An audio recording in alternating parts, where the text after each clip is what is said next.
Mesdames, Messieurs, chers amis, nous sommes aujourd'hui à moins de 6 mois du premier tour de l'élection présidentielle. Par sa force de frappe économique, par son poids inégalé en nombre d'emplois, par sa capacité d'innovation, le bâtiment entend s'investir pleinement dans les débats. Ne nous cachons pas, nous sommes déjà en campagne. Votez et faites voter bâtiment. L'Élysée, avant d'être évidemment le lieu de toutes les convoitises, est d'abord un bâtiment, nous le savons tous. Nos prédécesseurs l'ont construit, nous le réhabilitons et nous le rénovons. C'est vrai aussi pour l'Assemblée nationale, le Sénat, le Conseil d'État et le Conseil constitutionnel. Tous ces lieux de pouvoir sont d'abord des bâtiments. La République, c'est nous. C'est vous surtout, tous ici avec moi présents. Pardon d'être un petit peu grandiloquent dès ces premières minutes de notre sommet, mais soyons très clairs.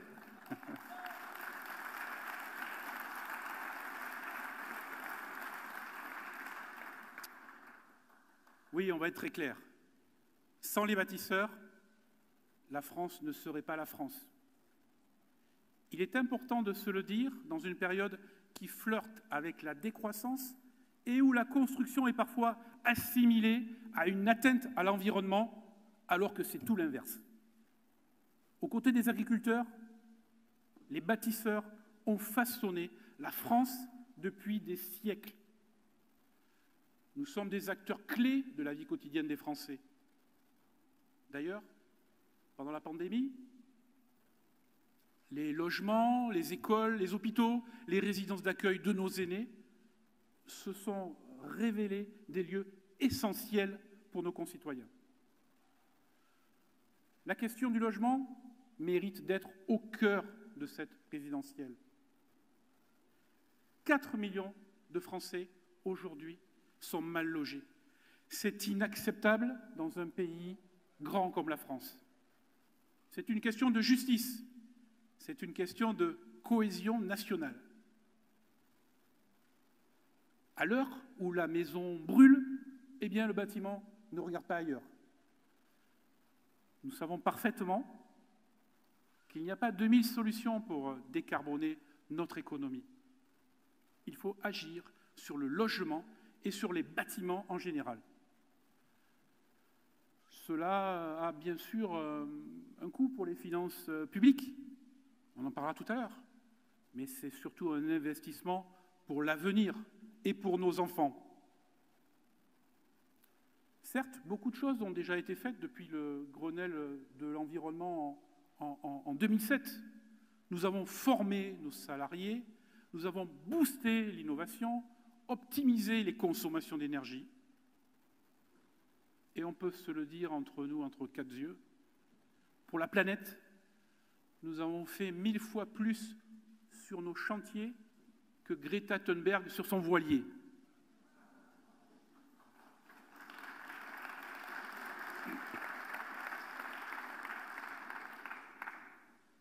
La transition énergétique est à la fois une révolution et une chance pour le bâtiment. Quelles que soient les difficultés, les crises parcourues, le bâtiment n'a jamais renoncé à s'inventer un avenir. Mais la crise récente a révélé une trop grande dépendance de notre économie aux autres continents, à la Chine et aux États-Unis. La pénurie actuelle de matériaux doit créer un véritable électrochoc. L'Europe doit reprendre son destin en main, car c'est notre potentiel économique qui se trouve actuellement totalement bridé. Avec 1,5 million d'actifs, le bâtiment est un des principaux secteurs de main-d'œuvre en France. Pendant la crise, nous n'avons pas licencié. Nous avons embauché, nous avons continué surtout à former et recruter des apprentis. Nous sommes depuis toujours un secteur d'entreprise patrimonial très attaché au modèle salarial. Car nous en sommes convaincus, La richesse de nos entreprises réside d'abord et avant tout dans les compétences des salariés qui les composent. D'où nos alertes aujourd'hui sur ces modèles sans garde-fou que sont la micro-entreprise, les plateformes numériques, le détachement illégal, qui détricotent le droit du travail et posent les bases d'une concurrence sans foi ni loi, totalement déloyale. Ces modèles se veulent modernes, ils sont au contraire l'apanage d'un univers rétrograde. Nous sommes une profession riche de ces dizaines de milliers d'artisans, de ces TPE, de ces PME, de ces ETI, de ces majors, qui quadrillent l'ensemble de notre territoire. Tous, nous croyons aux équilibres partagés et responsables des comptes sociaux. La question du modèle social est là aussi vraiment un enjeu central pour la décennie qui vient. Sur tous ces thèmes, nous voulons un débat sain et serein. D'ailleurs, après une large consultation avec notre réseau national et territorial, depuis plus d'1 an, la FEB a établi un ensemble de propositions réalistes, pragmatiques. Elles figurent aujourd'hui dans notre manifeste pour la présidentielle. Je n'ai pas un exemplaire sous la main, mais vous l'avez tous vu. En tout cas, vous pourrez tous le récupérer avant la fin. France, terre de bâtisseurs.